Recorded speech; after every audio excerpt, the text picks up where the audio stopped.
ვასილ ივანოვ-ჩიკოვანი. მოამბე. ყოველდღე 18 საათზე.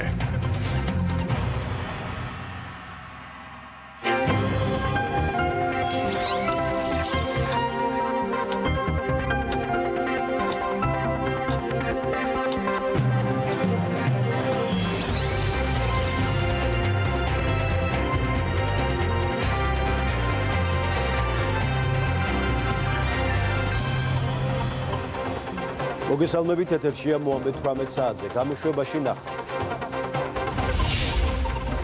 შესაძლებელია თუ არა ქართულ-აფხაზური დიალოგი, ეგრეთ წოდებული საგარეო საქმეთა სამინისტროს განცხადება და საქართველოს მთავრობის წევრების პოზიცია. კანდიდატების წარდგენის ვადა იწურება, ვინ გახდება საქართველოს ახალი გენერალური პროკურორი, რამდენიმე წამში პროცედურა და პოლიტიკური შეფასებები. ბადრი ბასიშვილი ნიკა მელიას ადგილმონაცვლია, როგორ ჩაიარა პარლამენტში ახალი დეპუტატის უფლებამოსილების ცნობის პროცედურამ. ოკუპირებული აფხაზეთის ეგრეთ წოდებული საგარეო საქმეთა სამინისტრო ჰუმანიტარულ საკითხებზე საქართველოსთან ორმხრივი მოლაპარაკებების განახლების შესაძლებლობის წინადადებით გამოდის. ეგრეთ წოდებული საგარეო საქმეთა სამინისტროს განცხადებაში ვკითხულობთ, არ შეგვიძლია არ გამოვხატოთ გაოცება, რომელიც გამოიწვია ინფორმაცია, რომ საქართველოს მთავრობამ მოულოდნელად გამოთქვა აფხაზურ მხარესთან დიალოგის მზადყოფნა. ჩვენი მხრიდან გამოვდივართ მოლაპარაკების ორმხრივი ფორმატის განახლების შესაძლებლობით, რომელიც მოიცავს ისეთ საკითხებს, როგორიც არის აფხაზეთის რესპუბლიკის იზოლაცია, რეგიონული უსაფრთხოება, ეკოლოგია და სხვა საკითხები, რაც უშუალოდ არის დაკავშირებული ჰუმანიტარული თანამშრომლობის თემატიკასთან. ამასთან ერთად განსაკუთრებით ვუსვამთ ხაზს, რომ ჩვენი სახელმწიფოს პოლიტიკური სტატუსი, რომელიც ეფუძნება აფხაზი ხალხის ნების გამოხატულებასა და გამყარებული აფხაზეთის რესპუბლიკის კონსტიტუციით, არ წარმოადგენს რაიმე მოლაპარაკების საგანს. ოკუპირებულ აფხაზეთთან შესაძლო დიალოგის საკითხზე ისაუბრეს დღეს საქართველოს მინისტრთა კაბინეტის წევრებმაც.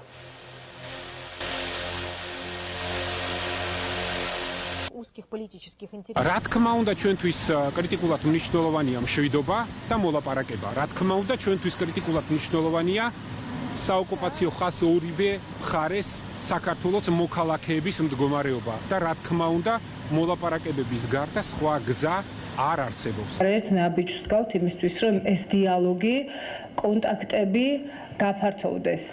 თუ კი იქნება ამის მზაობა, ეს არის მხოლოდ მისასალმებელი. რაც შეეხება ფორმებს და ფორმატებს, აქ არსებობს ძალიან დიდი სივრცე და მოქნილობა. ნაბიჯი უკეთესი მომავლისკენ, მთავრობის ინიციატივა, სამართლებრივად უზრუნველყოფილი, რომ გამოძებნილი იქნას ფორმები, რომელიც შესაძლებლობას იძლევა, რა თქმა უნდა, წითელი ხაზების და მათ შორის სტატუსის საკითხთან შეუხებლად გამოსავლები იქნეს მოძიებული, ისეთ საკითხებზე, როგორიც არის მაგალითად ეკონომიკური კავშირები და სავაჭრო კავშირები ხალხთა შორის გამყოფი ხაზის გასწვრივ, ასევე განათლება, ჯანდაცვა, სოფლის მეურნეობა, გარემო, თემები, რომლებიც პირდაპირ აისახება მოსახლეობის მდგომარეობაზე, აქ არის სივრცე დიალოგისთვის. ოკუპირებული ცხინვალის ულტიმატუმი ანატოლი ბიბილოვის განცხადებით ეგრეთ წოდებული გადასასვლელების სოფელ წნელისთან ქართული უკანონო საგუშაგოს გაუქმებამდე არ გაიხსნება. ამის შესახებ ოკუპირებული ცხინვალის ეგრეთ წოდებულმა პრეზიდენტმა რუსეთის სასაზღვრო სამმართველოს წარმომადგენლებთან შეხვედრის დროს ილაპარაკა. შეგახსენებთ, ეგრეთ წოდებული გადასასვლელები უკვე თითქმის 4 თვეა ჩაკეტილი არის, გამოც ოფიციალური თბილისის განცხადებით ოკუპირებულ ტერიტორიაზე მძიმე ჰუმანიტარული მდგომარეობაა. ძალიან გამაღიზიანებელი განცხადება, გარდა იმისა, რომ სრულიად უკანონო და კიდევ ერთხელ ვამბობ, რომ არ ღოს ფუნდამენტურ უფლებებს ადამიანების, რომელთაც ექმნებათ უმძიმესი პრობლემები, უმწვავესი პრობლემები და სიტუაცია მართლაც არის ძალიან კრიტიკული. ეს ხდება სწორედ იმ აი ამ ასეთი გადაწყვეტილებებით, რომელსაც ასე თამამად აჟღერებენ ეს პირები და კიდევ ერთხელ ალბათ უნდა ხაზი გაუსვათ იმას, რომ არავინ არ არის თავისუფალი ასეთი მძიმე დარღვევებზე პასუხისმგებლობისაგან, როგორიც არის ადამიანის უფლებების ფუნდამენტური უფლებების შელახვა.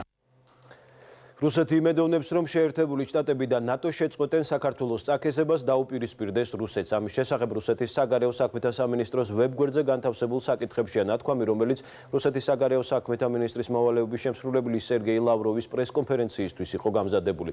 დაძაბულობის ესკალაციის რეალური საფრთხე და სამხრეთ კავკასიაში რეგიონული უსაფრთხოების მთავარი გამოწვევა არის ნატოს მხრიდან საქართველოს ტერიტორიაზე დაჩქარებული სამხედრო პოლიტიკური განვითარება. ჩვენ მოწმენი ვართ მოწინავე პოლიტიკური და სამხედრო ტექნიკური თანამშრომლობის ალიანს ვაშინგტონსა და საქართველოს შორის. ჩვენ ვიმედოვნებთ, რომ შეერთებულ შტატებსა და ნატოში სერიოზულად მიიღებენ ჩვენს გაფრთხილებას და შეწყვეტენ საქართველოს წაქეზებას და უპირისპირდეს რუსეთს. ჩვენი მხრიდან მუდმივი ინტერესი რჩება ორმხრივი ურთიერთობის თანმიმდევრული ნორმალიზებისკენ აღნიშნულია განცხადებაში. ეს ტექსტი რუსეთის საგარეო უწყების ვებგვერდზე ლავროვის პრესკონფერენციის შემდეგ განთავსდა, თუმცა უშუალოდ პრესკონფერენციაზე რუსეთის საგარეო უწყების ხელმძღვანელის მოვალეობის შემსრულებელს კონკრეტულად ამ საკითხზე არ უსაუბრია. როგორც რუსული მედია წერს, ამ თემაზე კითხვის დასმა პრესკონფერენციისთვის განკუთვნილი დროის ამოწურვის გამო ვერ მოხდა. В 2011 году при принятии решения разбомбить Ливию и ვინ გახდება საქართველოს ახალი გენერალური პროკურორი, შესაბამისი საბჭოსთვის კანდიდატურების წარდგენის ვადა იწურება. საბოლოო გადაწყვეტილება პარლამენტმა უნდა მიიღოს, თუმცა ხელისუფლების ოპონენტები უკვე ამბობენ, რომ თანამდებობაზე მმართველ გუნდს ირაკლი შოთაძის დაბრუნება სურს. ყოფილი გენერალური პროკურორის კანდიდატურას დადებითად აფასებენ ქართულ ოცნებაში, თუმცა სამკაციანი სია ახლა საპროკურორო საბჭომ უნდა შეარჩიოს. ხატია ჯამალაშვილი გვეტყვის, როგორ მიმდინარეობს პროცედურა და რას აცხადებენ პოლიტიკურ სპექტრში. ხატია გისმენთ. გენერალური პროკურორის ვაკანტურ თანამდებობაზე კანდიდატების განაცხადების წარდგენის ვადა ზუსტად 1 საათში იწურება. ამ დროისთვის საპროკურორო საბჭოს ვებგვერდზე ზუსტად 14 კანდიდატი არის რეგისტრირებული და ამის შემდეგ საპროკურორო საბჭოში უკვე იწყება გასაუბრებების პროცესი 14-ვე კანდიდატთან. საპროკურორო საბჭოს წევრი ირმა ჭკადოა აცხადებს, რომ გასაუბრების პროცესი სავარაუდოდ ხვალვე დაიწყება და დაახლოებით 1 კვირაში დასრულდება. მისივე განმარტებით, კანონის მიხედვით არსებობს ვალდებულება, რომ იმ სამკაციან სიაში, რომელსაც საკანონმდებლო ორგანოს გადაუგზავნის საპროკურორო საბჭო, დასამტკიცებლად აუცილებელია, რომ ერთი კანდიდატი იყოს აუცილებლად განსხვავებული სქესის. სხდომის შესახებ და საშუალება, რომ გაესმოს ქარიშმა უდიო ჩამოწერს. საპროკურორო საბჭო გაესაუბრება ყველა კანდიდატს. პირველ რიგში ისინი ნახავენ დოკუმენტებში პროცედურულად ხომ არ არის რაიმე პრობლემა. თუ კი არ იქნება პრობლემა და დარჩა 14 კანდიდატი, 14-ვე კანდიდატს გაესაუბრებიან და 14 კანდიდატიდან მოხდება 3-ის შერჩევა. ამ 3-დან კანონიდან გამომდინარე არის დათქმა, რომ ერთი უნდა იყოს განსხვავებული სქესის მქონე ადამიანი. მათ ფარული კენჭის ყრით, კენჭი ეყრება საპროკურორო საბჭოს მიერ და ამ 3-დან, რომელიც მიიღებს ყველაზე მეტ ხმას, ანუ ეს არის 10-ზე მეტი ხმა, აღნიშნული უკვე შესაბამისი დასაბუთებული ოქმით გადაეგზავნება პარლამენტს. საპროკურორო საბჭოს ვებგვერდზე დარეგისტრირებულ 14 კაციან სიაში ყველაზე მეტი ხმაური და აზრთა სხვადასხვაობა მოყვა ყოფილი გენერალური პროკურორის ირაკლი შოთაძის დარეგისტრირებას. დღეს აღნიშნულ თემაზე საკანონმდებლო ორგანოში გაკეთდა განცხადებები. ნაციონალურ მოძრაობაში და ევროპულ საქართველოში ღიად აცხადებენ, რომ იმ შემთხვევაში თუ მართლაც ირაკლი შოთაძის კანდიდატურა წარედგინება პარლამენტს დასამტკიცებლად, ისინი მხარს არ დაუჭერენ აღნიშნულ კანდიდატურას, რაც შეეხება მმართველ გუნდს და ასევე უმრავლესობას, საპარლამენტო უმრავლესობას. მართლ გუნდში აცხადებენ, რომ ირაკლი შოთაძე არის ღირსეული კანდიდატი და მას შეუძლია კრიტიკულ სიტუაციაში შესაბამისი გადაწყვეტილების მიღება. რაც შეეხება მმართველ გუნდს, ისინი ამბობენ, რომ იმ შემთხვევაში თუ მართლაც შოთაძე იქნება ერთ-ერთი 3 კანდიდატს შორის, ის აუცილებლად მიიღებს მმართველი გუნდის მხარდაჭერას. გენერალურ პროკურორად კვლავ შემოგვინება შოთაძისა, რომელიც იყო ძალიან ბევრი დანაშაულის თანამონაწილე, ეს არის კიდევ ერთი ნათელი დადასტურება იმისა, რომ ივანიშვილი აპირებს პოლიტიკური პროცესების გაგრძელებას რეპრესიების თანხლებით. საპარლამენტო კომისიამ დაადგინა, რომ პროკურორები ხელს აფარებდნენ პირდაპირ მკვლელებს და ასევე გამოავლინა მკვლელობაში მონაწილე პირი. აი ამის შემდეგ შოთაძის დაბრუნება პროკურატურაში არის პირველ რიგში საზოგადოების შეურაცხყოფა. ირაკლი არის ღირსეული ადამიანი, ღირსეული პიროვნება, ღირსეული პროფესიონალი და მან ბოლო წლების განმავლობაში არაერთხელ დაამტკიცა, რომ შეუძლია მძიმე რთული ნაბიჯების გადადგმას და პასუხისმგებლობის აღება. ეს იყო მთავარი პროკურორი, რომლის დროსაც მე როგორც იუსტიციის მინისტრმა დავინახე პროკურატურაში რეფორმები, ივესალმები ამ კანდიდატურის დაყენებას. ძალიან ბევრი ღირსეული და მნიშვნელოვანი გამოცდილების მქონე კანდიდატურა არის. მაღალი კლასის იურისტია და იმ შემთხვევაში, როდესაც იყო კრიტიკული მომენტი და კითხვები იყო გარკვეული, მან მიიღო ღირსეული გადაწყვეტილება. დღეს ეს კითხვები არ არსებობს და არანაირი საფუძველი არ არსებობს, რომ მან მონაწილეობა ამ კონკურსში არ მიიღოს.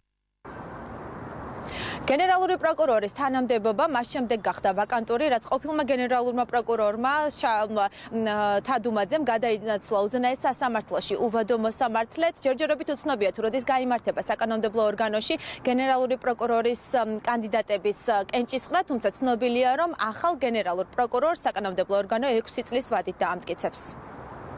მადლობა, ეს ხატია ჯამალაშვილი იყო. პარლამენტში ნიკამელიას ადგილი ბადრი ბასიშვილმა დაიკავა. სადეპუტატო უფლებამოსილების ცნობას მხარი რიგარეშეს ხდომაზე დაუჭირეს. ბასიშვილისთვის უფლებამოსილების ცნობას უმრავლესობის ნაწილი ეწინააღმდეგებოდა, თუმცა თანაგუნდელებს უმრავლესობის ლიდერებმა შეახსენეს, რომ ეს იყო ფორმალური საკითხი და მმართველ გუნდს გადაწყვეტილება კანონის შესაბამისად უნდა მიეღო.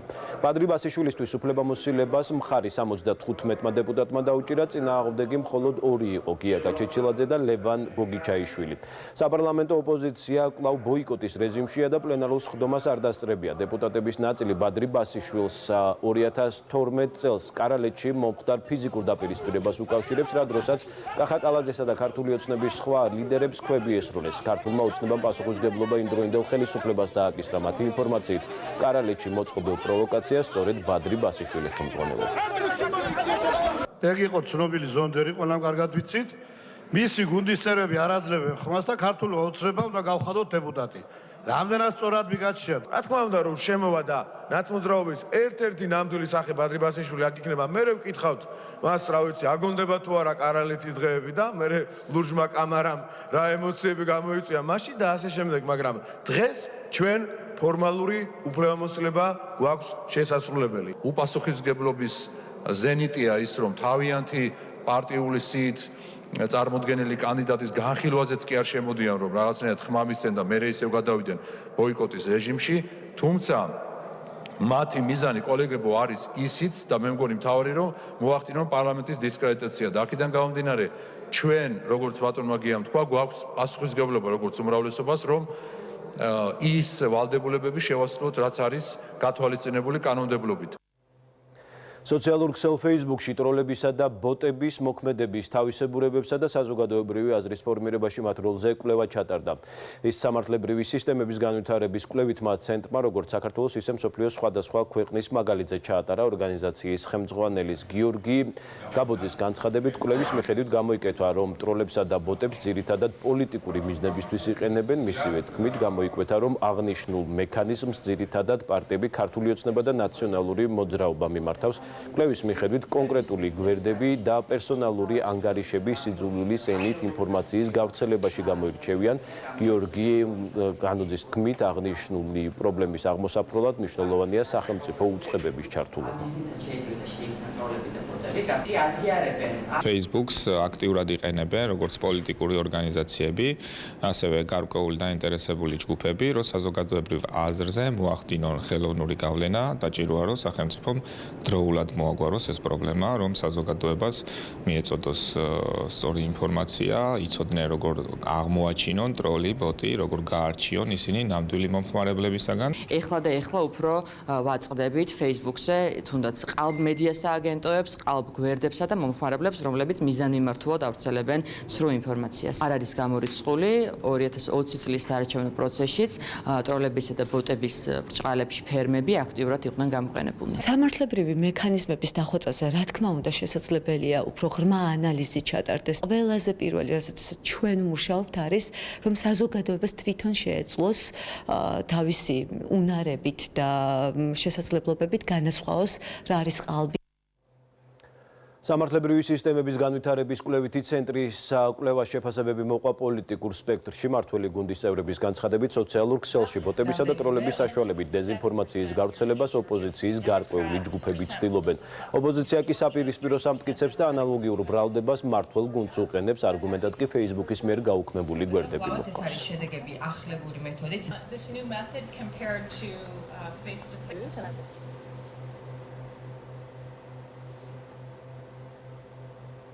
ორგანიზაცია ინდიაის დაკვეთით ჩატარებული მორიგი სოციოლოგიური კვლევის შედეგებს ხელისუფლების პირველი პირები ეხმაურებიან. პარლამენტის თავმჯდომარის განცხადებით მართველი გუნდისთვის საუკეთესო კვლევა არჩევნებია.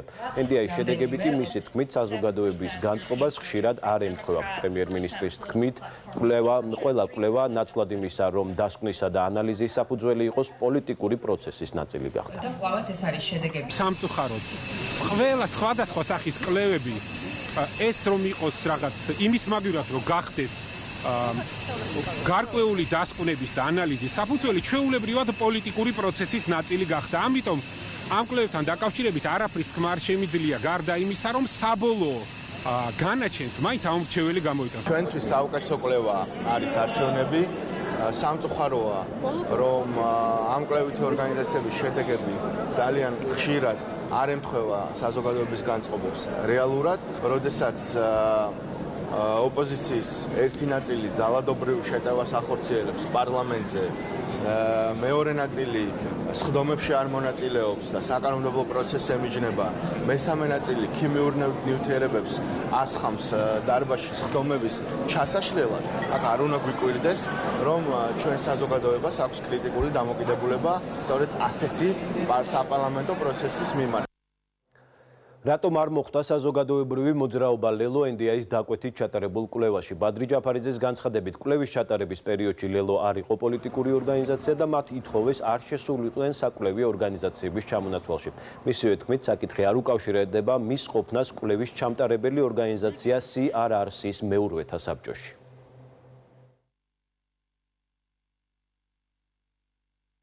CRRC-ის საბჭოს სამეურვეო საბჭოს წევრი ბრძანდებით, ხო, თქვენ? არა, CRRC-ის არა. სამეურვეო საბჭოს წევრი. არა. მე ვარ ევრაზიის ფონდის. ხომ არ იყო იმის საშიშროება, რომ თქვენ რაღაცა შედეგებს ვერ დადებდით ისე, როგორც ეს არა ეკავშირებს. არა ეკავშირებს, იმიტომ რომ ჩვენ კონკრეტულ შემთხვევაში ქონდა ეს კომუნიკაცია, მე პირადად არა, მაგრამ ქონდა კომუნიკაცია და გადაწყვეტილება საზოგადოებრივ იყო ის, რომ რამდენადაც გამოკვლევა არ ეხება საზოგადოებრივი მოძრაობების რეიტინგის დადგენას, სანამ ჩვენ არ ჩამოყალიბდებით როგორც პოლიტიკური პარტია, რეიტინგებში არ იქნეს ჩართული. თქვენ თავად დაუკავშირდით? ჩემი აზრით, მე როგორც მახსოვს, მათი მხრიდან იყო შემოთავაზება ჩართული ყავით თუ არა და ჩვენი პოზიცია ის იყო, რომ რადგან ჩვენ უნდა დავფუძნდეთ დეკემბერში, დაველოდოთ დაფუძნებას და როგორც პოლიტიკური პარტია ჩავხდეთ შემდგომ გამოკვლევაში. CRRC, როდესაც ჩამოყალიბდა 2013 წელს როგორც დამოუკიდებელი ორგანიზაცია, ეს ჩამოყალიბდა ევრაზიის ფონდიდან გამოყოფის შედეგად და ბორდი რაც ხავდა ევრაზიის თანამშრომლობის ფონდს იგივე დარჩა CRRC-ით. ანუ ამ მხრივ არის ბორდის წევრი ჯერ კიდევ ოფიციალურად. დიდად ჩართული არ ყოფილა ხოლმე ამ შეხვედრებში და საქმიანობაში და შეიძლება რაც ახსოვდა რა რომ ორივე წევრია და არაერთის. ინდიაის მიერ გამოქვეყნებული კვლევის შედეგებს არ ენდობა გოგა ხაინდრავა. კინორეჟისორი აცხადებს, რომ ორგანიზაციის საქმიანობა პირდაპირ არის მიმართული ქართული სახელმწიფოსა და მისი ინტერესების წინააღმდეგ. მისი თქმით, იმ ფონზე, როდესაც ამერიკის შეერთებულ შტატებსა და საქართველოს აკავშირებთ მყარი პარტნიორული ურთიერთობა და შეერთებული შტატები საქართველოს მიმართ დონალდ ტრამპის პრეზიდენტობის პერიოდში უპრეცედენტო მხარდაჭერას გამოხატავს, რეგიონში მის ყველაზე საიმედო დასაყრდენის მიმართ გაუგებარია ორგანიზაციის საქმიანობის მიზანით. გოგა ხაინდრავა არ გამორიცხავს, რომ ორგანიზაციის საქმიანობა რუსეთის ინტერესებს ემსახურებოდეს. კინორეჟისორი მოუწოდებს საქართველოს ხელისუფლებას ინდიაის საქმიანობის შესახებ საკითხით შესაბამის ორგანიზაციებს მიმართოს. ამერიკის ინტერესები და ჩვენ ამის მოწმენი გავხდით. მით უმეტეს პერიფერიაზე და საქართველოს პერიფერია. ჩვენ პატარა ქვეყანა ვართ, მაგრამ მიუხედავად ამისა, ვფიქრობ, რომ რეგიონში ერთადერთი ქვეყანა ვართ, რომელიც ამერიკის შეერთებული შტატებისთვის მყარი პარტნიორია. ჩვენ ეს დავამტკიცეთ არაერთხელ აწლეულების მანძილზე. ამ ფონზე აბსოლუტურად შეუწყნარებელია ის რისი მოწმენიც გავხდით ჩვენ გუშინ და მთელი ამ პერიოდის განმავლობაში. წლების მანძილზე ქალბატონი ტორტონი და მისი ჯგუფი, რომელიც მოკალათებულია ძალიან სერიოზულ ინსტიტუტში, საერთაშორისო ინსტიტუტში, რომელსაც ეროვნული დემოკრატიული ინსტიტუცია ხდება, წლების მანძილზე პრაქტიკულად შეურაცხყოფელ მოქმედებას ჩასდის ქართული საზოგადოების მიმართ მანიპულირებს ქართული საზოგადოებრივი აზრით, რომელიც არის როგორც წესი დაყრდნობილი სიყალბეზე, არის პოლიტიკურად ანგაჟირებული ცალსახად, იმიტომ რომ ის რასაც ის ჩასდის, ეს არის თქვათ ერთი დეგრადირებული და სრულიად მარგინილებული ჯგუფის მხარდაჭერა, პოლიტიკური ჯგუფის მხარდაჭერა, როდესაც შიდა მოხმარებისთვის, რა თქმა უნდა, აი მსგავსი მოქმედებები ჩვენთვის იმდენად სახიფათო არ არის, იმიტომ რომ ქართული საზოგადოება ბევრად უფრო გონიერია, ვიდრე ქალბატონ ტორტონს გონია და იმ ჯგუფს, რომელიც ამას აკეთებს. ჩვენთვის ეს საფრთხეს წარმოადგენს საერთაშორისო ასპარეზზე, იმიტომ რომ ეროვნულ დემოკრატიულ ინსტიტუტს უსმენენ. მე მინდა რომ ქალბატონმა ტორტონმა ძალიან იცოდეს ეს და პირდაპირ მას მივმართავ, რომ ქართული საზოგადოება არ არის მხოლოდ ის პოლიტიკური წუპე, რომელსაც ის ემსახურება. ჩვენ მოწმენი გავხდით, რომ რამოდენიმეჯერ ამ ქალბატონს ბოდიშის მოხდა მოუწია, პირდაპირ მიმხილებია ქალბატონი ტორტონი ტყვილში და ცილისწამებაში და მიუხედავად იმისა, რომ ბოდიშის მოხდა მოუწია, ამის მერე მაინც მიზანმიმართულად ამ ქმედებას ჩასდის და ამას ბოლო უნდა მოეღოს. საქართველოს მინდია გორაძეს იგივე ლავას ოღლის მიღებას თუ კვლავ არ დათანხმდება, თურქეთი იძულებული იქნება 2020 წლის თებერვალში ის გაათავისუფლოს, ამის შესახებ თურქული პრესა წერს. მინდია გორაძე 2018 წელს ტრაბზონში დააკავეს, მას საქართველოში კრიმინალური სინდიკატის ორგანიზების ბრალდებით ინტერპოლი ეძებდა. როგორც თურქული მედია იუწყება, ეგრეთ წოდებული კრიმინალური ავტორიტეტის დაკავების შემდეგ ოფიციალური ანკარა დიპლომატიური კავშირების საშუალებით მის ექსტრადირებას ცდილობს, თუმცა ქართული მხარე მის მიღებაზე უარს აცხადებს. ხელისუფლებასთან ლავას ოღლის კავშირზე ეჭვს გამოთქვამენ ოპოზიციაში, ხელისუფლების ოპონენტების თქმით, ქართული ოცნება კრიმინალური ავტორიტეტების გავლენების გამოყენებას წინა საარჩევნოდ გეგმავს. იუსტიციის მინისტრი გავრცელებულ ინფორმაციას სიცრუეს უწოდებს და ამბობს, რომ ეგრეთ წოდებული კანონიერი ქურდის დაკავება სწორედ ქართული მხარის მოთხოვნით მოხდა და მიმდინარეობს საექსტრადაციო პროცედურები. თურქეთის გავლენიანმა მედია საშუალებამ, რომელიც დაკავშირებულია, რა თქმა უნდა, სერიოზულ წრეებთან და ფლობს მნიშვნელოვან ინფორმაციას, განაცხადა, რომ საქართველოს ხელისუფლებას არ უნდა ლავას ოღლის ექსტრადირება, ვინაიდან ის შეგნებულად არ აგზავნეს შესაბამის საბუთებს, რაც ფორმალურად შეიძლება გახდეს მისი განთავისუფლების სამართლებრივი საბაბი. ანუ იგი მფარველობს ლავას ოღლის და ის ეჭვები, რაც გამოითქმებოდა წლების განმავლობაში, რომ ლავას ოღლი დაკავშირებულია ხელისუფლებასთან, ნურც ის დაგვავიწყდება, რომ პოლიციელის მკვლელი, რომელიც შეიწყალა ქალბატონმა სალომე ზურაბიშვილმა, სწორედ ლავას ოღლისთან დაახლოებული პირი იყო. ხელისუფლების კავშირი კრიმინალურ სამყაროსთან საარჩევნოდ მათი გამოყენების მიზნით აშკარად იკვეთებოდა. ის რომ ქართულმა მხარემ არ მოითხოვა მისი ექსტრადიცია არ შესაბამის სიმართლეს, იმიტომ რომ ის დაკავებული იყო თურქული მხარის მიერ, სწორედ იმიტომ რომ ქართულმა მხარემ მოითხოვა მისი ექსტრადიცია. პროცედურები კვლავ მიმდინარეა, რაც შეეხება ამ პირის თუ სხვა კრიმინალური სამყაროს წარმომადგენლის საარჩევნო მიზნებისთვის გამოყენებას, რა თქმა უნდა, სწორედ ამ პრინციპებით მუშაობდა ნაციონალური მოძრაობა. მაშინდელი მთელი ციხეების სისტემა იყო აწყობილი ისე, რომ პრობაციონერების დაშინებით და კრიმინალური ავტორიტეტების გამოყენებით ზეწოლა მოეხდინათ ნაციონალებს ამორჩევლის ნებაზე. ეს ეპოქა ჩვენ წარსულს ჩავაბარეთ 2012 წლის 1 ოქტომბერში. არ ვიცი ახლა დეტალები რა მდგომარეობა ექსტრადირებასთან დაკავშირებით, თუ ასეთი სამართლებრივი საფუძვლები არსებობს, რა თქმა უნდა, ასეთი ექსტრადირება მოხდება საქართველოს მოთხოვნით. შეხვედრა სოციალურ მუშაკებთან პარლამენტში 200-მდე სოციალურ მუშაკს სამართლებრივი ტრენინგის დამადასტურებელი სერტიფიკატები გადაეცა. საკანონმდებლო ორგანოში სამსახურის რეფორმის დეტალებზეც ილაპარაკეს. საკანონმდებლო ცვლილებებით განისაზღვრა სოციალური მუშაკების სამართლებრივი სტატუსი, უფლებები, მოვალეობები და სოციალური გარანტიები. სოციალური მუშაკების განმარტებით გასულ წელს მათი გაფიცვის დროს დაყენებული მოთხოვნების დიდი ნაწილი დაკმაყოფილებულია. სოციალური მუშაკების მასშტაბური გაფიცვები 2019 წლის 25 მარტს დაიწყო და 2 აპრილამდე გაგრძელდა.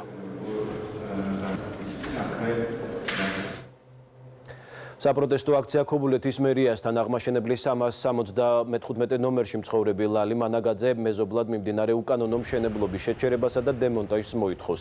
დღეს იგი მერიასთან ახლობლებთან და შვილიშვილებთან ერთად მივიდა. ლალი მანაგაძე რამდენიმე თვეა მეზობლად ბიზნესმენ გიორგი ბოლქვაძის მიერ დაწყებულ მშენებლობას აპროტესტებს, რომელმაც მას ღობე და მიმდებარე კაფის შენობა დაუზიანა.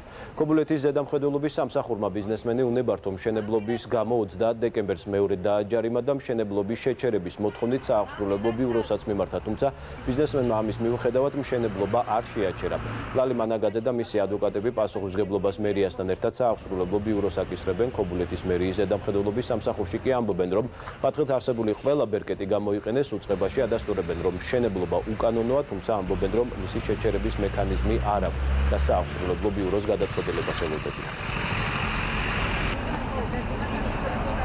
მივმართე ყველას, მივმართე მერს. დღესაც მიმდინარეობს მშენებლობა.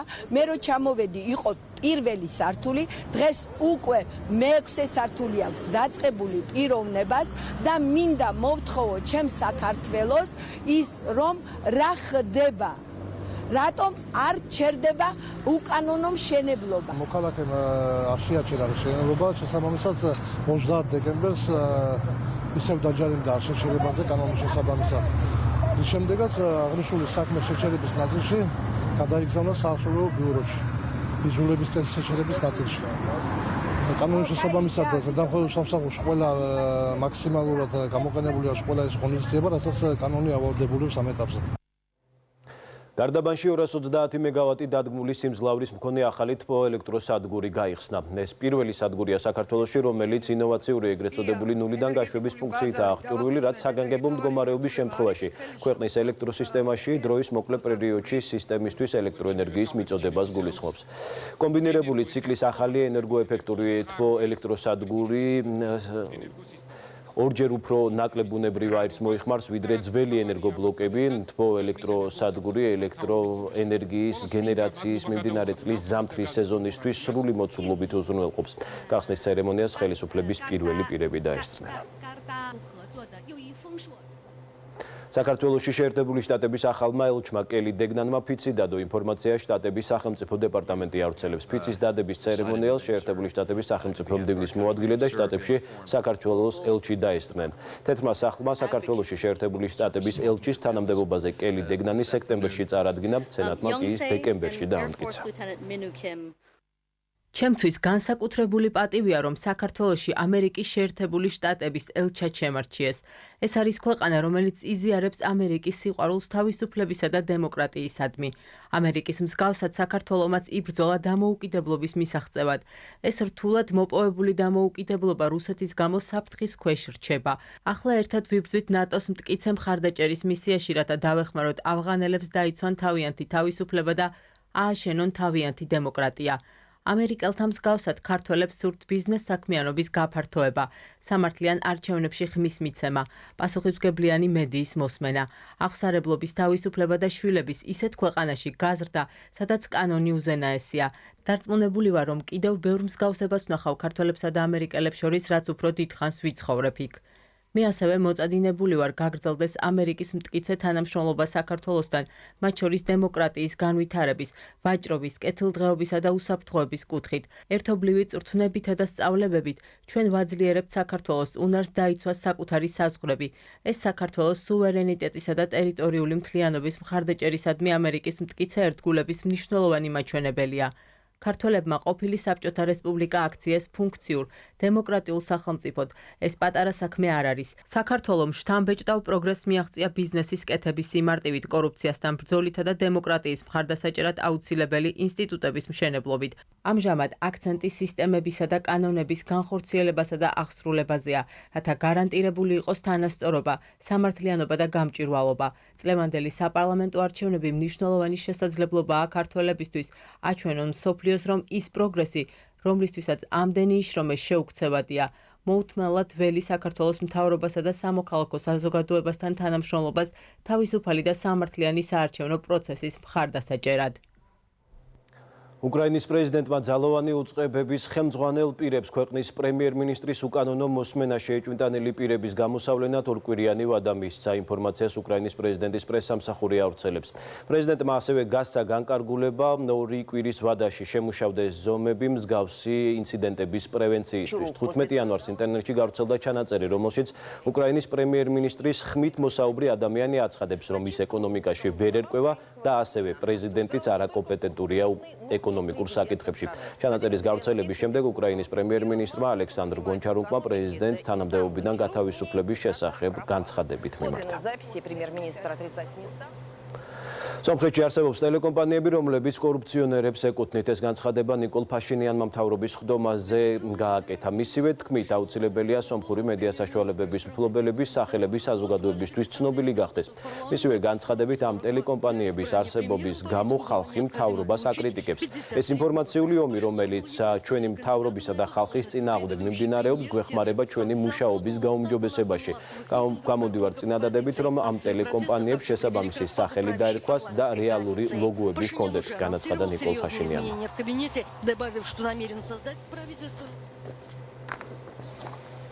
და რა თემებზე იქნება საუბარი გადაცემაში ბიზნეს პარტნიორი ამას ნიკა მუკბანიანი გვეტყვის, რომელიც პირდაპირ ეთერში შემოგვიერთდა. ნიკა, მოგესალმები და გისმენთ. ვასილ, გამარჯობა. ბიზნეს პარტნიორის ერთ-ერთი მთავარი თემა დღეს კავკასიური სოჭის თესლია, რომელიც საქართველოსთან ევროპაში ყოველწლიურად ტონობით გადის, თუმცა როგორც ირკვევა, ადგილობრივები ამ ბიზნესისგან შესაბამის შემოსავალს და სარგებელს ვერ იღებენ. დღეს გავარკვევთ, სად არის პრობლემა და რაში სთხოვენ კონკრეტულად ადგილობრივები სახელმწიფოს დახმარებას. გადაცემის მეორე ნაწილში კი ნუშზე, როგორც საექსპორტო პროდუქციაზე ვისაუბრებთ, გავიგებთ, რა პერსპექტივა აქვს საქართველოში მოყვანილ კაკალსა და ნუშს სხვადასხვა ბაზრებზე გავიდეს და რომელია ძირითადი საექსპორტო ბაზრები. წინ კიდევ ბევრი საინტერესო თემა გეოლდებათ, ასე რომ დარჩით საქართველოს პირველ არხზე და უყურეთ ბიზნეს პარტნიორს. მადლობა ნიკა, ველოდებით ბიზნეს პარტნიორს. მომამბეთ 18 საათზე კი დღეს ამით დასრულებული ახალი ამბების სურდო თარგმანს ლეკე ჯაფოშვილი უძღვებოდა. ყველა სიახლეს ვრცლად და 7 ენაზე გაეცანით 1 TVG-ზე. მადლობთ, რომ გვიყურებთ.